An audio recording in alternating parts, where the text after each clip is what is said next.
Alright guys, what's going on? So today I got a review for Paul, and so let's just get right into it. So Paul tells the story of these two nerds, Nick Frost and Simon Pegg, and they go to the United States. It's been a dream their whole lives, and they've always wanted to go, and they go to the mother of all nerd places. They go to Comic-Con, and they have a fucking blast there. They see all these awesome things, they have a great time, and you find out that Nick Frost's character has a love affair for Ewoks, but that's not really a big deal. So they go, the whole plan was to go on this road trip in the US while they were there.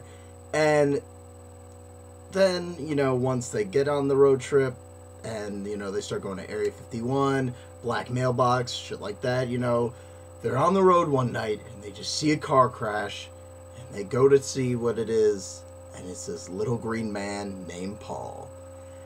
And so, let me just say, first of all, this movie is hilarious. This is a great movie. This is really, really funny. And I'm not just saying this. This is actually a funny movie that I think that anyone who likes Star Wars, or Battlestar Galactica, or Firefly, or, anything sci-fi almost, this is a movie that you will enjoy. If you've seen any pictures of Paul, which I'm sure you have, he is just the stereotypical alien. He's big head, small guy, and that's it, weird little eyes. But they flesh him out more and make him really, really cool. And that brings me to Seth Rogen. And usually, I love all of Seth Rogen's movies, except, I wasn't so big on Green Hornet, but I feel like he always oversaturates the movie, it's like, oh, well, you want to go see that new Seth Rogen movie because Seth Rogen's in it, and I hear Seth Rogen is really funny because Seth Rogen is in it, and he's going to smoke weed, and his name is Seth Rogen. This movie didn't feel like it, and I really think that he is going to have a really strong future doing these animated films, or at least when his character's animated, because, I don't know, it just doesn't feel like him as much as that's an alien who is Seth Rogen, because it's a pot-smoking alien, he's rude, but it didn't feel like Seth Rogen as much. It felt more like he was playing a character.